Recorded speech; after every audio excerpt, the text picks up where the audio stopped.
Or, actuellement, même s'il y a eu énormément de problèmes sur le marché, pas de besoin de vous faire le récapitulatif, ce qui s'est passé dans les dernières semaines, c'est ni plus ni moins qu'une explosion nucléaire au niveau des marchés. Le pétrole est tombé à plat et les problèmes risquent de se perpétuer sur une longue période. Donc, ce qu'on a vu au niveau du Bitcoin, on serait attendu à ce que ça monte radicalement. Ça ne s'est pas produit. Donc, comme réponse, je vais vous dire que le marché du Bitcoin actuellement est manipulé comme celui de l'or et qu'éventuellement, on va avoir quand même à court moyen terme des bons résultats sur ces deux environnements-là.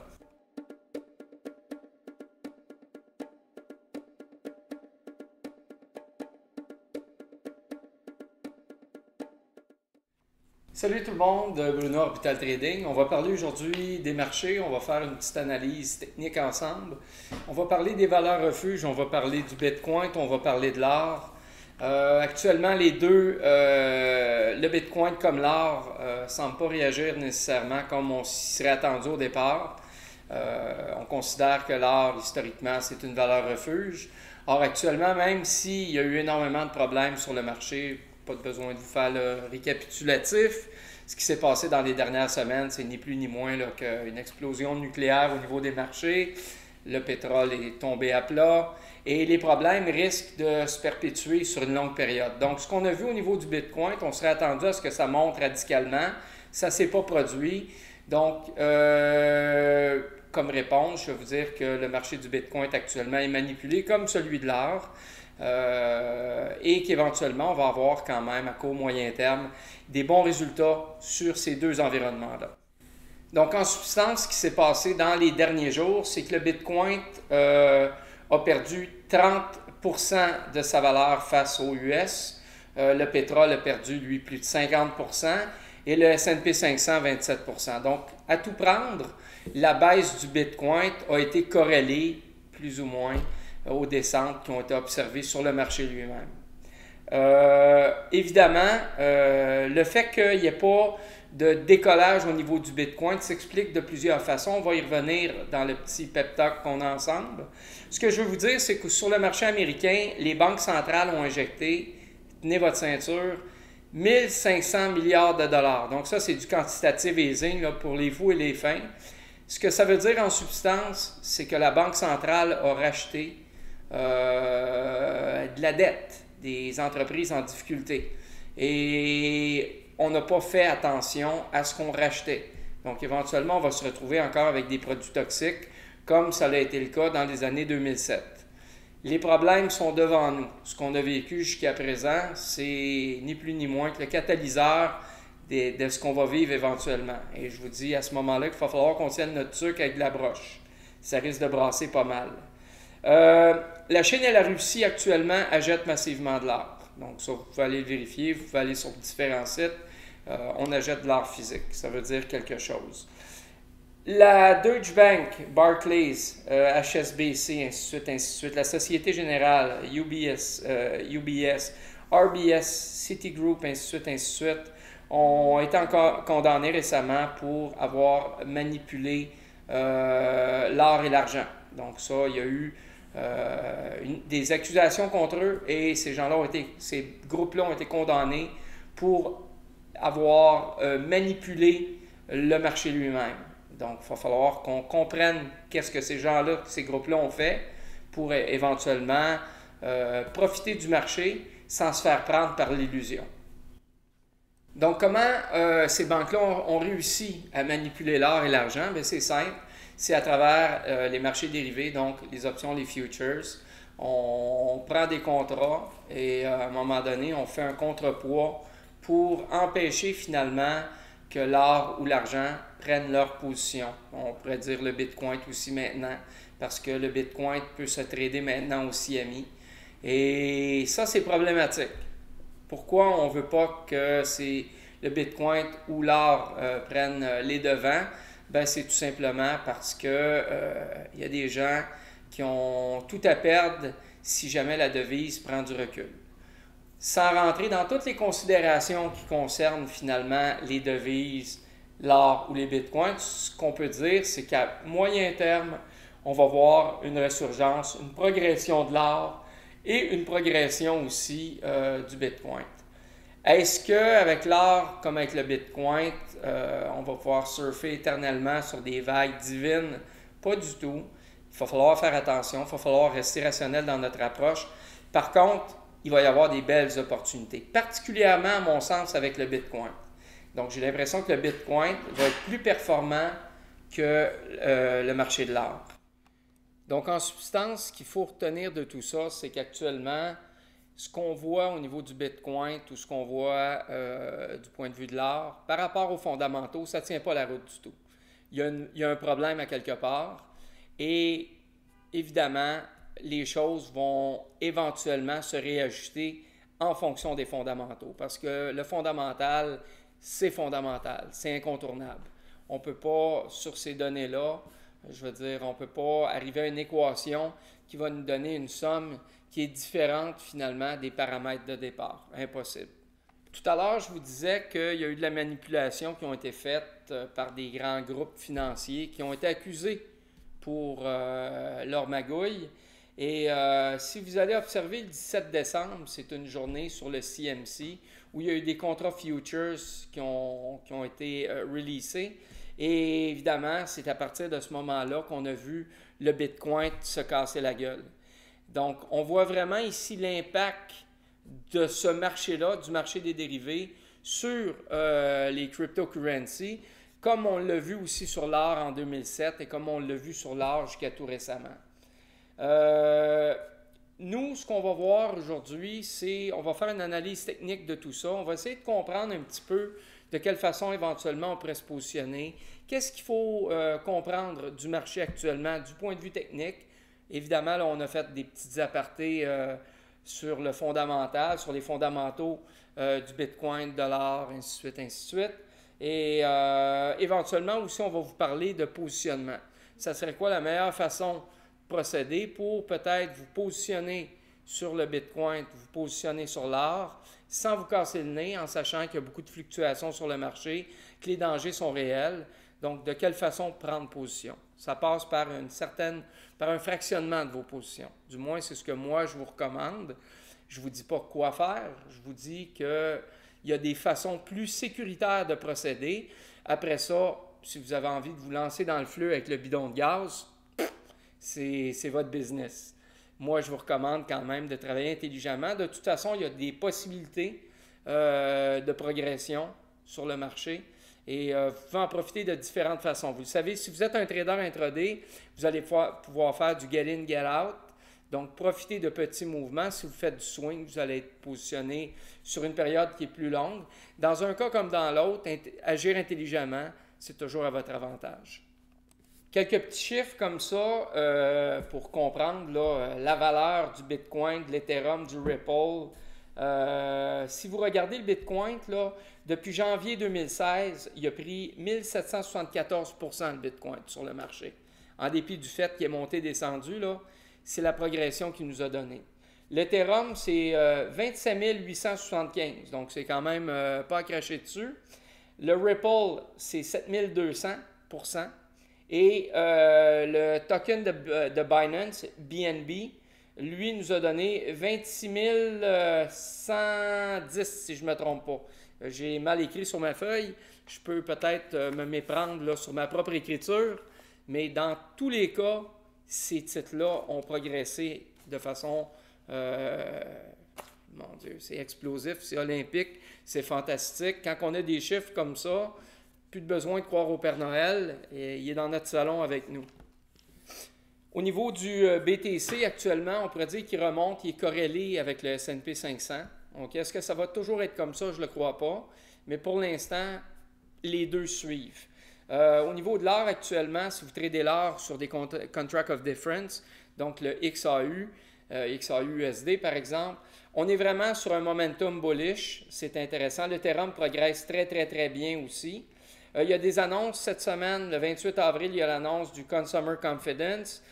Donc, on n'a pas l'actual, on a le forecast et le previous. On peut s'attendre, évidemment, à un déclin, au niveau de la consommation, de la confiance des consommateurs. Là. On peut s'attendre à un déclin substantiel. Et oui, ça va avoir un impact sur le marché. Et ça pourrait être un élément déclencheur pour relancer finalement les cryptos vers le haut. Ça pourrait aussi être un élément déclencheur pour donner un petit coup de pied là où il faut à l'or. Mais il n'y a pas de certitude. On ne travaille pas avec ce qu'on pense, on travaille avec les marchés, on travaille avec la réalité. Et quand on voit quelque chose, quand on peut le valider, à ce moment-là, on prend le train, tout simplement. Avant de nous lancer dans l'analyse technique, on comprend bien que les marchés actuellement, l'ingrédient principal, c'est l'incertitude. Okay? Il y a de plus en plus d'incertitudes. On est vraiment dans des paramètres qui sont similaires à ceux de la Grande Dépression de 1929. Tout le monde vous en parle, tout le monde vous répète la même chose. C'est la vérité, tout simplement. La devise américaine, évidemment, là, est encore relativement forte, malgré le fait que les Américains, les États-Unis comme pays, physiquement, là, c'est l'épicentre de la crise. Les Américains ont des gros problèmes. Comme nous, les Canadiens, on a des gros problèmes aussi. Attendez-vous à une décote, éventuellement, peut-être. Là, on est AAA en ce moment au niveau des agences de cotation comme Moody's, Standard & Poor's, Fitch. Ça se pourrait qu'à un moment donné, on nous baisse les pantalons jusqu'aux genoux. Et là, ça serait problématique. Il y a certains experts actuellement qui prédisent que le dollar canadien par rapport à l'américain pourrait descendre jusqu'à 60 sous. Donc, ça peut être une occasion pour nous de convertir nos billets en crypto ou en or. Il faut analyser la situation étape par étape. Les marchés, évidemment, nous permettent de profiter de grands mouvements. On sait qu'actuellement, on va vivre des soubresauts puisqu'il y a eu du quantitative easing de façon massive. Ça va occasionner des problématiques sur le marché et qu'il y a aussi au niveau, par rapport au pétrole, par rapport à l'emploi, par rapport à toute l'industrie, par rapport à la finance, il y a une problématique qui est massive, qui est mur à mur. Donc, il va falloir repenser notre réalité à l'extérieur des cadres habituels. Donc, c'est de façon non orthodoxe qu'on va progresser pour nous faire une idée précise pour nous positionner. L'objectif d'un trader, c'est pas de faire de la danse à claquettes, c'est éventuellement d'être capable de trader les marchés. Donc, on arrête les informations là, périphériques où on en est et on va se lancer tout de suite dans l'analyse technique. Donc, on va aller voir notre graphique. Le premier qui nous intéresse, c'est celui concernant le Bitcoin. Le Bitcoin, vous voyez que depuis 2018, là, ben, on a eu une espèce de déclin. Donc, dans les 2 dernières années, le plus haut qu'on ait atteint, c'était dans les 20 000 $, 25 000 $ à peu près. Et là, actuellement, on est dans les 7 000 $. Okay? Donc, le marché, globalement, a décliné. Comme je vous disais tout à l'heure, dans l'absolu, le Bitcoin a eu une progression fulgurante, mais par rapport au ISI, bien, il y a eu un déclin. Vous voyez qu'il y a une espèce de triangulation sur le marché. Là. On est passé, si vous regardez, on va essayer de dessiner sur le graphique. Si vous prenez ce niveau-là ici, qui est notre ISI absolu, par rapport finalement à ce niveau-ci, qui est le plus bas qu'on ait atteint après cette espèce de montée fulgurante-là. Et par rapport à ce ISI-là et à ce lowest low-là, ben, on est à peu près dans une position mitoyenne. La position où on est actuellement à 7 000 $, ça représente un prix pivot, dans le sens où c'est un prix qui fait office souvent de support et de résistance. Depuis 2017, là, le marché, à répétition, est venu travailler à ce niveau-là. Des fois, évidemment, on l'a traversé beaucoup plus bas.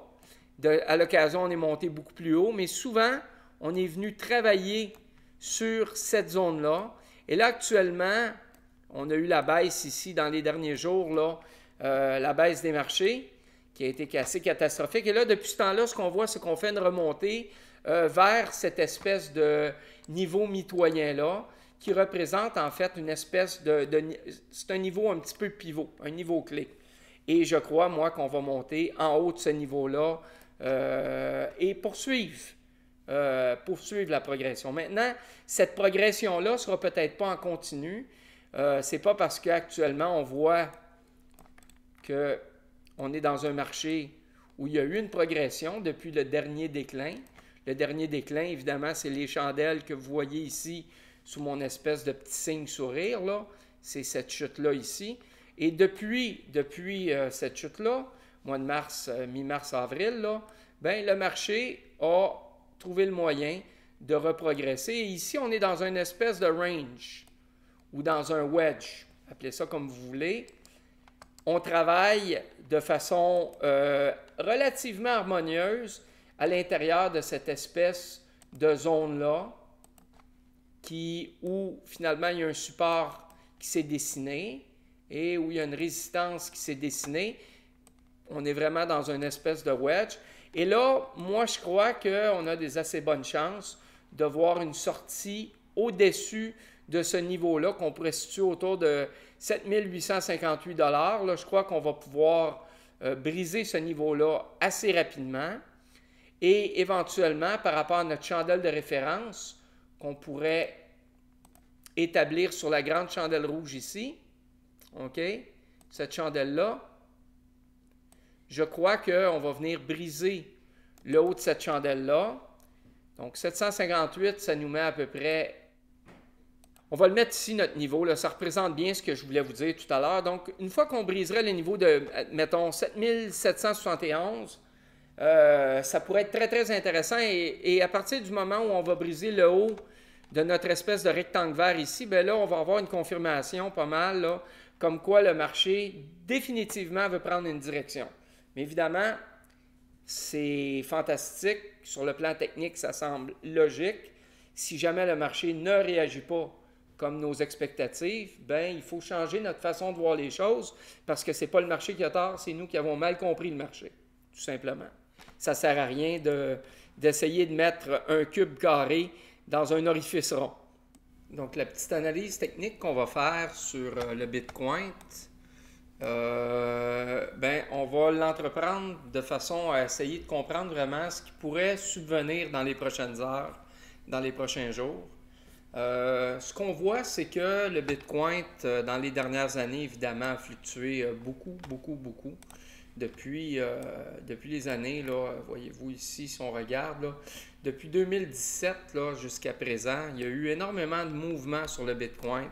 Je me souviens, là, quand on a dépassé les 20 000 $, quand là, les gens étaient partis en peur. J'ai des gens qui m'ont appelé en me disant, qui me posaient la question à savoir si ce serait une bonne idée d'acheter, parce que pour eux autres, ils avaient entendu dire, ils avaient lu un article comme quoi ça pourrait monter jusqu'à les 100 000 $. Et moi, ce que je leur disais, c'est faites attention. Quand vous prenez vos décisions, prenez toujours pour acquis qu'il y en a qui ont avantage à créer des hypes. Évidemment, on connaît l'histoire, là.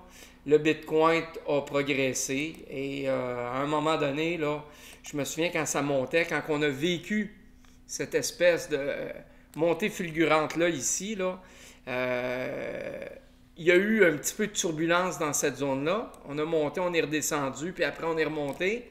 Mais dans cette remontée-là, dans la seconde phase progressive, c'était fou, là. À tous les jours, on avait une progression qui amenait des nouveaux traders, puis évidemment, le hype s'est maintenu jusqu'à temps qu'on atteigne ce niveau-là. Et de la même façon qu'on a monté, pouf, par la suite, on est retombé. Ce qui est souvent le cas sur les marchés. Et si vous regardez, là, la zone où on est retombé après ce hype-là, c'est sensiblement, si on prend les supports et les résistances, là, si on tire une belle ligne, ce qui n'est pas le cas là, avec mon petit dessin ici, mais ça va nous donner une idée, on est exactement à peu près à ce niveau-là. On pourrait dire qu'actuellement, on est dans une espèce de zone pivot, zone clé, parce qu'effectivement, dans les dernières années, on a joué sur ce niveau-là. Si vous regardez là, l'espèce de ligne orange que je viens de tracer, représente assez bien les supports et les résistances qui ont été les plus touchés dans les dernières années. Je manque peut-être légèrement de précision, mais l'idée, c'est juste de vous faire comprendre ce qui s'est passé récemment. À plusieurs reprises, depuis 2017, on a, à un moment donné, pris du galon, c'est-à-dire quand on était au-dessus de cette ligne orange-là. Il y a eu des périodes où on était en dessous. Mais globalement, c'est une espèce de ligne où on faisait une espèce de reset. Puis là, le marché est encore là actuellement. le marché se pose des questions. On a dit tout à l'heure que le Bitcoin était très corrélé récemment avec le S&P 500. On va vous montrer que c'est vrai. Donc, si on s'en vient ici dans les comparaisons et qu'on met notre S&P 500,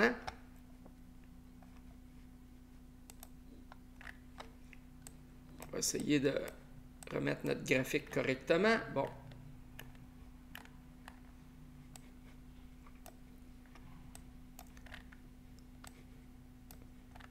Donc, vous voyez qu'effectivement, il y a une grosse correspondance entre le Bitcoin et le S&P 500. La ligne rouge actuelle représente le S&P 500. Et comme je vous disais, ce n'est pas une nécessité que le Bitcoin suive le marché comme il le fait présentement, mais actuellement, c'est définitivement comme ça que notre cryptocurrency fonctionne. OK? Donc, on n'a pas à se battre avec les données du marché. Les données sont ce qu'ils sont. Et nous, on a juste à les comprendre comme telles. Rien de plus, rien de moins. Quand on fait du trading, on n'essaie pas d'être devin. On essaie par contre de prendre les données et les intégrer finalement dans une espèce de... Parce que globalement, on doit développer notre conscience du marché. On doit comprendre exactement ce qui se passe. Puis éventuellement même être en mesure d'identifier qui fait quoi et pourquoi. Donc quand vous faites votre analyse technique, ça suppose que vous ayez au préalable fait une espèce de lecture fondamentale. On en a fait une très succincte avant de passer aux choses sérieuses, avant de faire notre analyse technique. Puis là, bien, ce qu'on voit, c'est que les données sont corrélées par rapport au S&P 500. Le titre actuellement, notre Bitcoin semble reprendre du galon. Si vous regardez, là, depuis, à partir du moment où on a fait notre chute, là, on a fait notre chute jusqu'à ici. Donc, depuis ce temps-là, on a repris du galon. Et là, on a commencé à reprogresser. Et cette reprogression-là, ben, elle passe par des hauts et des bas. Et là, actuellement, on est dans une espèce de channel ou de wedge. On va essayer de voir qu'est-ce qui se passe. On pourrait dire là qu'il y a définitivement ici une espèce de support. OK. Et si on regarde ici, là,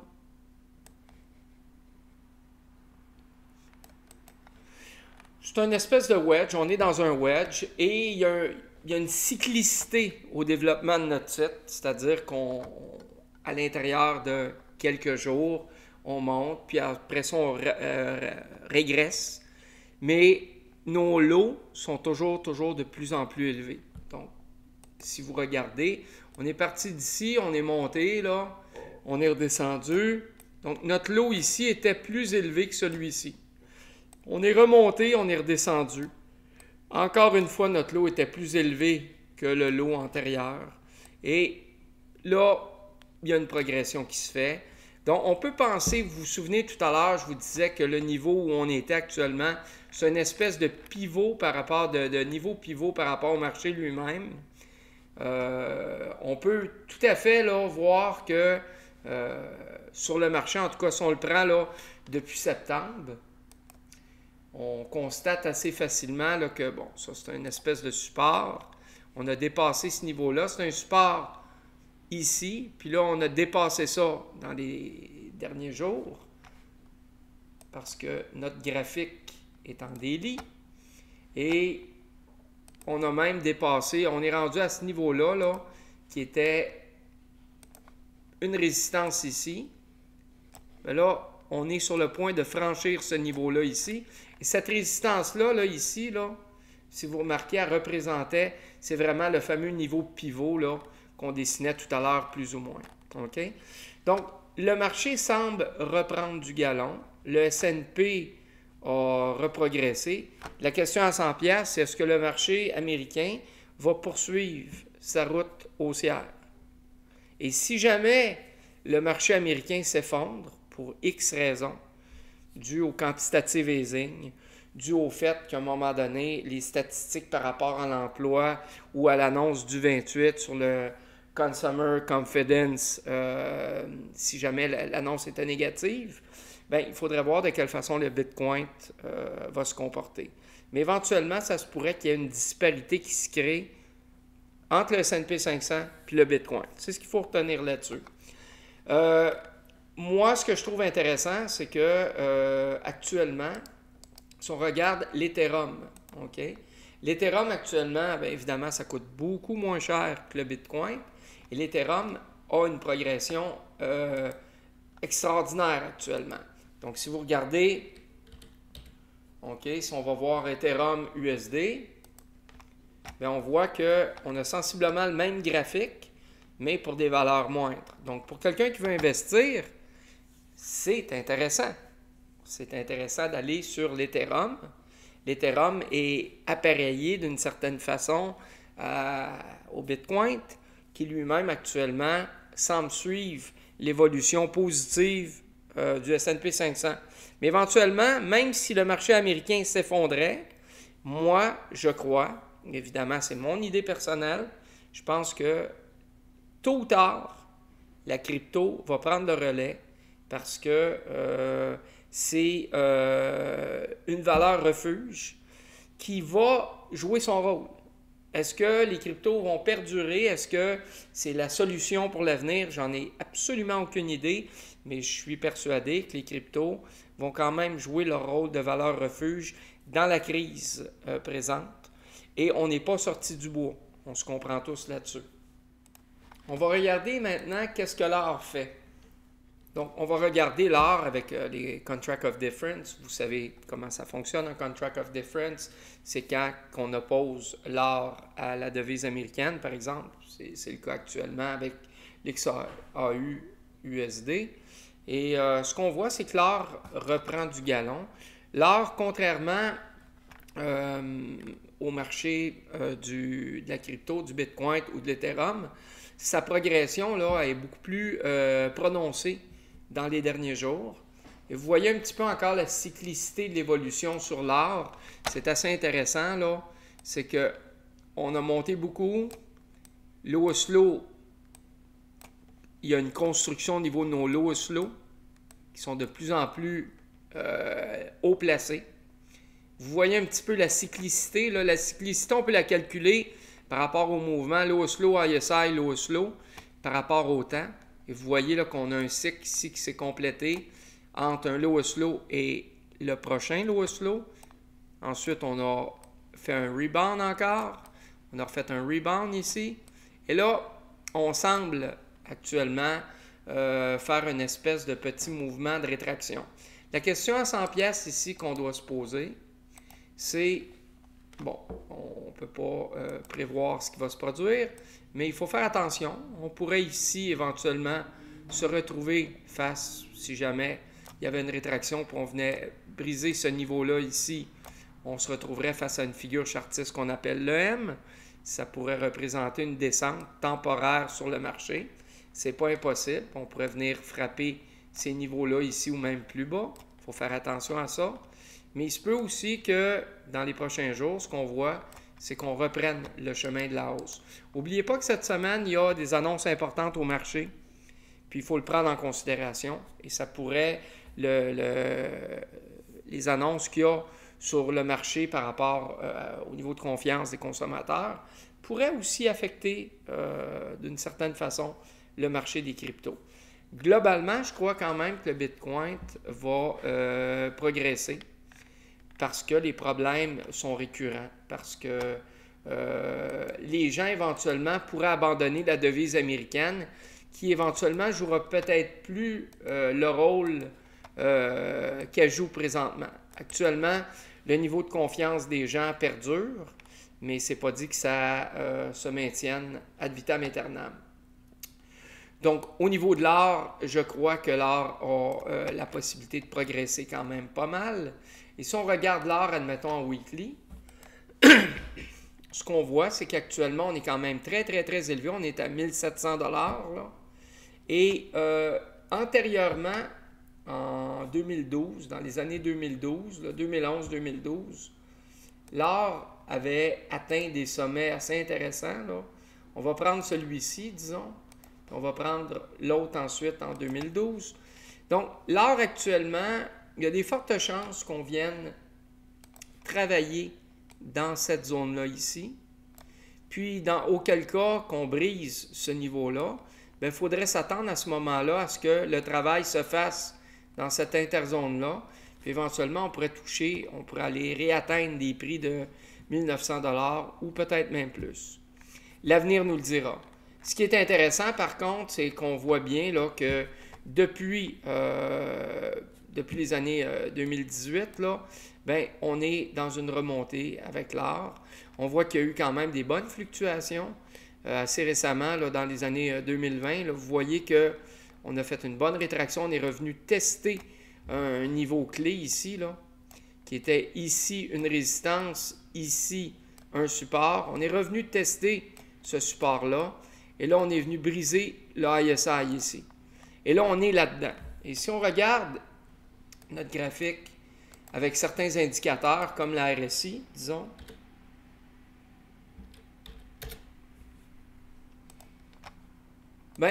on voit actuellement qu'on est au-dessus de notre niveau 50.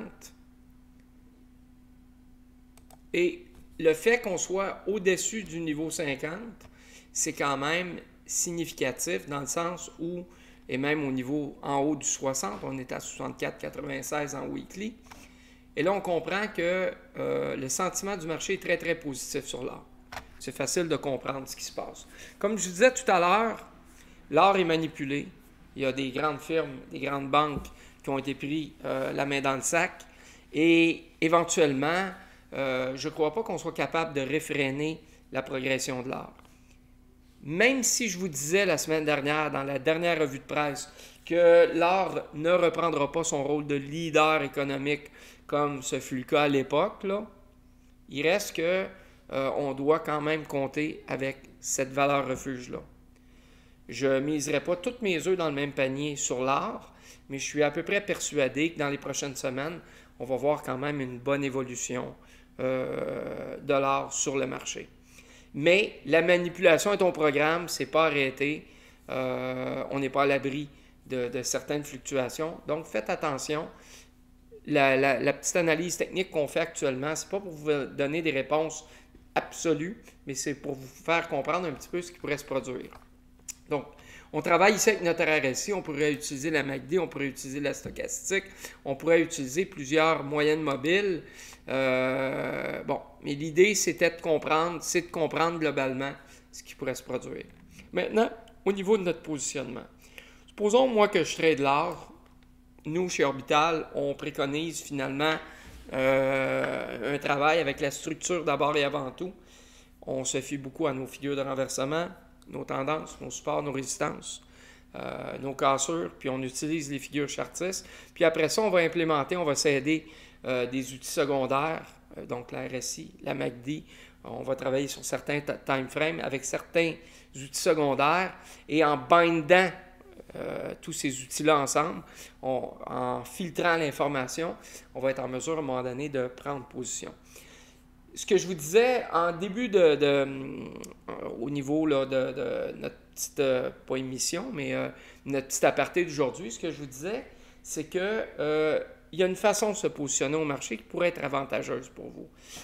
Admettons que pour X raisons, vous déterminiez que c'est le moment de prendre votre position sur les marchés de l'or et que vous travaillez en intraday. Bien évidemment, si vous travaillez en intraday, vous allez regarder le daily, le 4 heures, le 1 heure, le 30 minutes, déterminer par rapport à votre portefeuille qu'est-ce qui est raisonnable de positionner sur le marché. Ceux qui ne connaissent pas les règles de gestion, bien, je vous invite à un moment donné à travailler là-dessus ou à communiquer avec nous. Ça nous fera plaisir de vous exposer de quelle façon on travaille à l'école. Donc, quand vous allez vous positionner sur le marché, moi, je vous encourage, parce qu'il y a beaucoup de volatilité actuellement et qu'il y a du danger au marché, de ne jamais vous embarquer avec la totalité de ce qui aurait été normalement le montant initial avec lequel vous auriez travaillé. Gardez-vous une petite gêne. Divisez ça en 4. Donc, supposons que vous avez, je ne sais pas, 100 000 $ et que vous avez décidé, vous, qu'il y avait 30 000 $ de 100 000 $ qui pouvaient être utilisés pour trader le marché de l'or. Parce qu'on ne travaille jamais avec la totalité de notre budget. Bien, plutôt que de positionner 30 000 $ en achetant votre or, moi, je vous dirais, utilisez 15 000 ou moins. Vous pouvez, si vous le divisez en 4, bien là, évidemment, ça ne sera pas 15 000, ça va être 7 500. Donc, vous pourriez initialement embarquer dans votre première position avec 7 500. Puis, au fur et à mesure où le titre progresse dans votre direction et que vous accumulez du gain, bien, votre première position va venir, d'une certaine façon, sécuriser votre deuxième position. C'est une façon intéressante de travailler. Donc, moi, je vous encouragerais à travailler de cette façon-là, à progresser de cette façon-là sur les marchés. Donc, on a vu l'or, on a vu un petit peu, on a vu le Bitcoin, on a vu l'Ethereum, on a comparé ça au S&P 500. Donc, on va faire une espèce de petit retour sur certains éléments. Et par la suite, bien, on aura fait là, notre revue aujourd'hui comme on voulait la faire, de façon à vous éclairer, de façon à vous donner les moyens de vous positionner éventuellement. Donc, quand vous travaillez sur... on va retourner sur Bitcoin. On va travailler Bitcoin avec l'USD. Donc, quand vous prenez position sur le marché, vous devez tout le temps prendre en considération plusieurs facteurs. Donc, les volumes sont importants parce que les volumes vous indiquent finalement le nombre d'échanges qu'il y a sur les marchés. Donc, moi, je vous encouragerais évidemment à utiliser les volumes ici.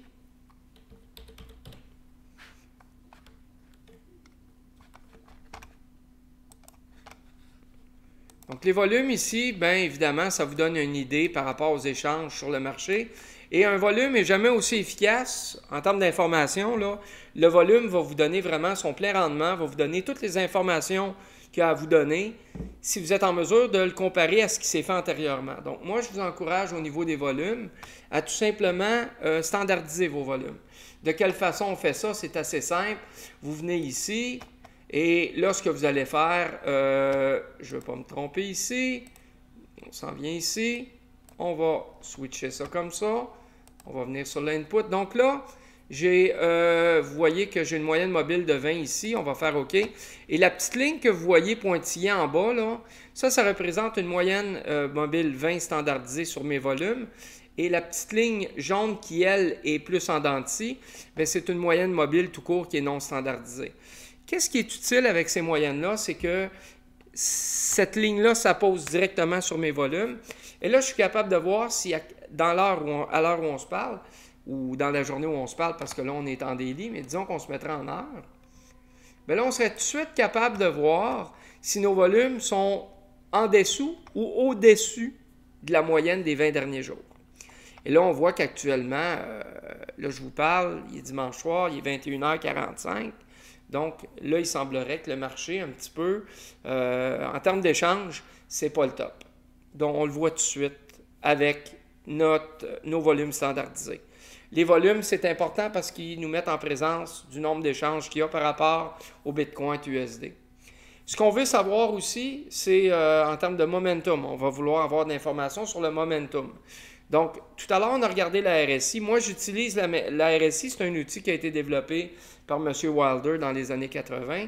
C'est définitivement un outil pour le momentum. En tout cas, l'auteur, quand il a développé cet outil-là, l'a développé pour nous donner une bonne indication sur le momentum. Mais moi, je l'utilise vraiment pour le sentiment du marché. Parce que quand vous faites le calcul qui nous permet d'avoir la RSI graphiquement comme on l'obtient dans les graphiques, bien, on fait des calculs entre les gagnants, les plus grands gagnants et les plus petits gagnants, et les plus petits perdants et les plus grands perdants. Puis ensuite, on fait une espèce d'évaluation entre les uns et les autres. Donc, c'est un différentiel. Donc, on a une espèce d'équilibre on a un assez bon équilibre entre ceux qui veulent acheter et ceux qui veulent vendre le marché, ceux qui semblent être favorables, positifs sur le marché et ceux qui ne le sont pas du tout. Et éventuellement, on va avoir finalement le dessin clairement exposé de qui remporte la bataille.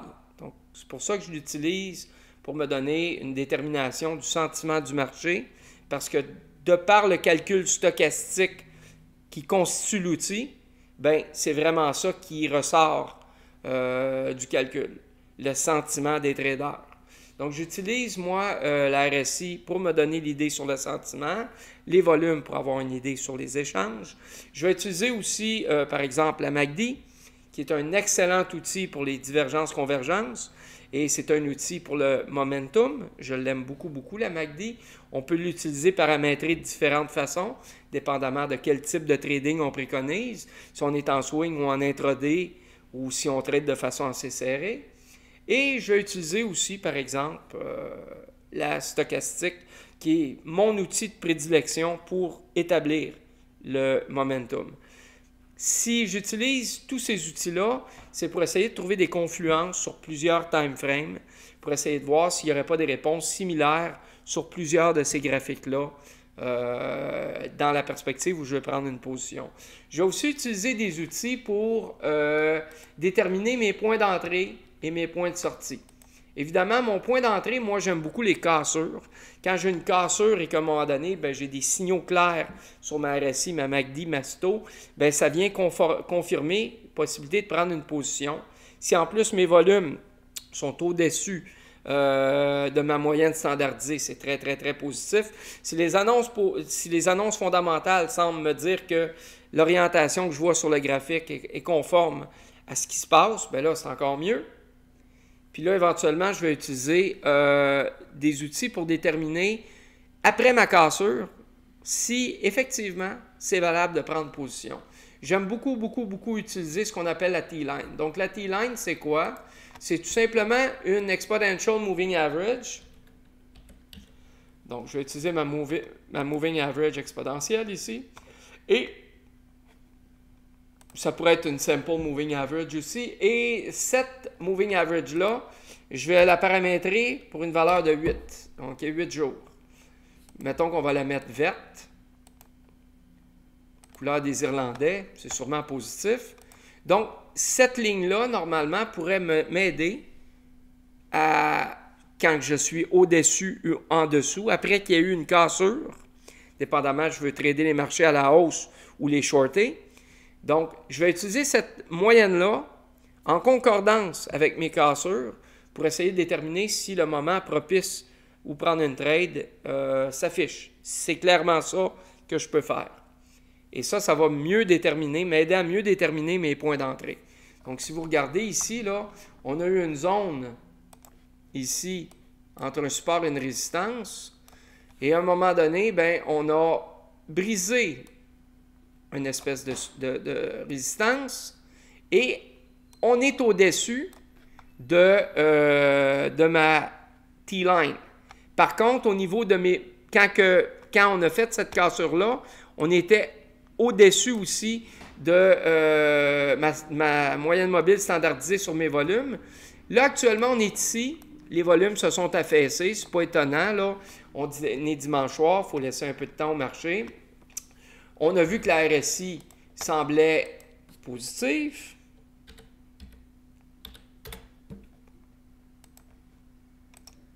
On est au-dessus de 50.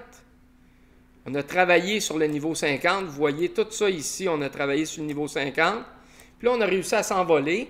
Puis on est peut-être pas très loin, là, quoique on n'est pas rendu, là. Mais si on pouvait venir briser le 70 ici, ça serait quand même très, très bien. Et les prochaines zones d'attaque, là, sont celles-ci ici, là. Ça, c'est nos prochaines zones d'attaque à court, moyen terme sur le marché du Bitcoin. OK? Si on regarde aussi, si on rajoute, admettons, la MACD, donc la MACD va nous donner de l'information sur notre momentum. Donc, ce qu'on voit un petit peu en concordance avec la RSI, là, c'est qu'il y a vraiment eu un recorking ici, là. OK?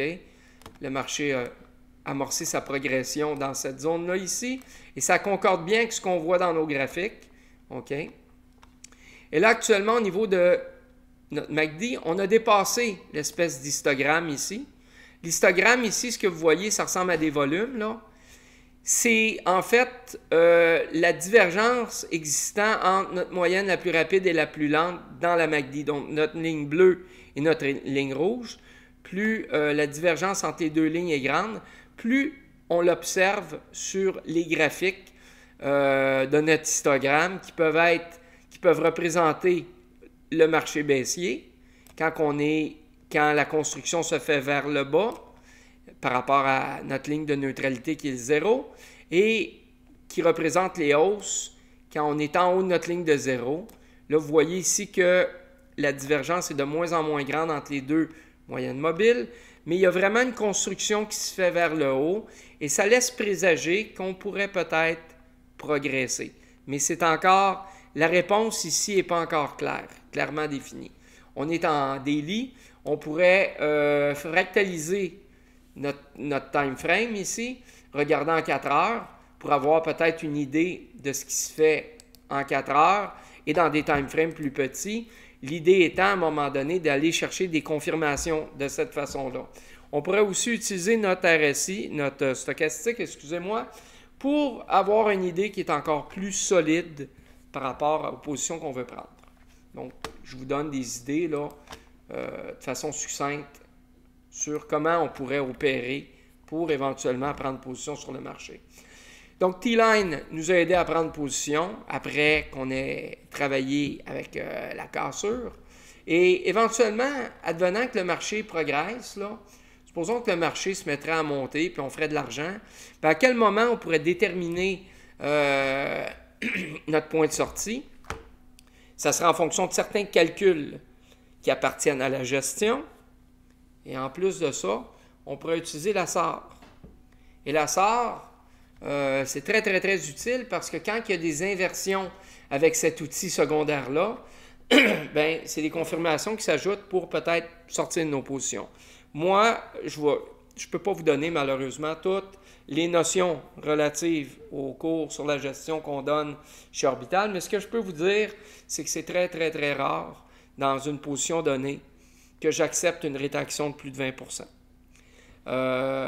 évidemment, il y a beaucoup de questions qui s'ajoutent à ça. Là. Vous pourriez me dire, oui, mais quand j'amorce mon mouvement, il y a tellement de fluctuations que des fois, si j'applique ce que vous me dites actuellement, je vais être sorti de ma position trop rapidement. Donc, il y a des choses, évidemment, qu'on doit paramétrer correctement. Il y a des ajustements qui doivent être faits pour ne pas se court-circuiter soi-même sur le marché.